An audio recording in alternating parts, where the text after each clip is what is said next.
Hello दोस्तों, आप सभी को नमस्कार। मैं विपिन आप सभी का स्वागत करता हूं अपने YouTube चैनल विपिन मैथ्स पर। आज सीआई का एक बहुत ही जबरदस्त कॉन्सेप्ट सीखेंगे। जब किन्हीं दो वर्षों के बीच सीआई का डिफरेंस निकालना हो तब ये डिफरेंस कैसे निकालते हैं, आइए सीखते हैं। वीडियो पूरी देखना प्लीज। मुश्किल से 4 या 5 मिनट की होगी। आप 100% नया सीखेंगे। एसएससी सीजीएल मेंस 2019 में पूछा गया सीआई का बड़ा भयंकर सवाल है। 18,000 रुपए की राशि को 10% वार्षिक चक्रवृद्धि ब्याज की दर से लोन पर लिया गया। तीसरे और चौथे वर्ष के चक्रवृद्धि ब्याज के बीच क्या अंतर है। अब इस सवाल को कैसे लगाया जाए। आप सबसे पहले वीडियो को रोकना और खुद से करने की कोशिश करना, बाद में देखना सॉल्यूशन। तीसरे और चौथे वर्ष के बीच ब्याज में अंतर। तीसरे और चौथे वर्ष के बीच ब्याज में जो अंतर होगा वो अंतर बराबर होगा जो तीसरे वर्ष जो हमें सीआई मिलेगा, जो चक्रवृद्धि ब्याज मिलेगा उस पर जो ब्याज आएगा, तो वही डिफरेंस होगा तीसरे और चौथे वर्ष का। अब बात आई कि तीसरे वर्ष का ब्याज कैसे निकाला जाए। तो आप एक बात और ध्यान रखना कि सीआई में जो रेशियो चलता है प्रिंसिपल और अमाउंट का, सेम रेशियो चलता है ब्याज में भी। अब देखो तीसरे साल का ब्याज कैसे निकालते हैं। तो 18,000 रुपए की राशि पर 10% वार्षिक चक्रवृद्धि ब्याज से पहले साल का ब्याज जो आएगा वो होगा 18,000 का 10%। 18,000 का 10% ये आएगा 1800। ये पहले साल का ब्याज। अब अगर हमें दूसरे साल का ब्याज निकालना है तो इंटू करेंगे 10% की फ्रैक्शन 1/10। तो अगर 10 प्रिंसिपल है तो ब्याज मिलेगा 1, तो इसका हमें करना पड़ेगा 11/10। अब ये हो गया दूसरे साल का ब्याज। हमें चाहिए तीसरे साल का ब्याज, तो एक बार इंटू कर दो और 11/10 से। अब ये तीसरे वर्ष का ब्याज है। अब इसे करते सॉल्व।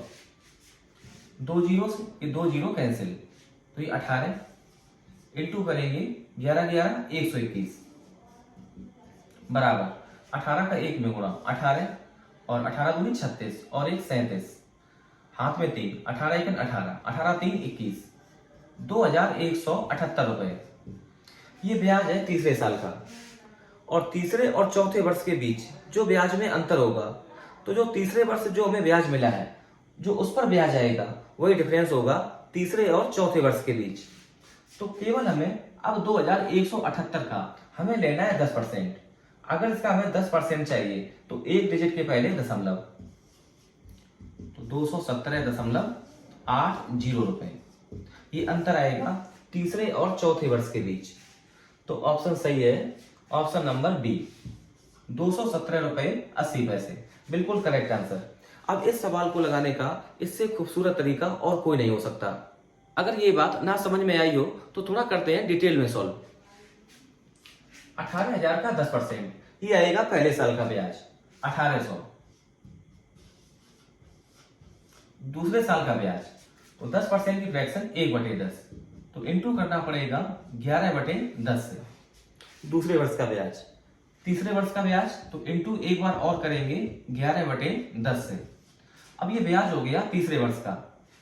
अगर हमें चौथे वर्ष का ब्याज चाहिए तो हमें एक बार और इंटू करना पड़ेगा 11/10 से। वो करते हैं यहां पर, तो 1800 इंटू 11/10 इंटू 11/10 इंटू 11/10। अब ये तीसरे वर्ष का ब्याज और ये चौथे वर्ष का ब्याज। हमें चाहिए डिफरेंस, तो आप बीच में लगा दो माइनस। अब देखो इसमें कॉमन क्या है, तो कॉमन है 1800 इंटू 11/10 इंटू 11/10, तो यहां से मिलेगा 11/10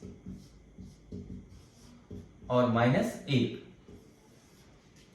2 जीरो से ये 2 जीरो कैंसिल, तो 18 इंटू 11 11 121, तो 11/10 माइनस 1, तो यहां से मिलेगा 1/10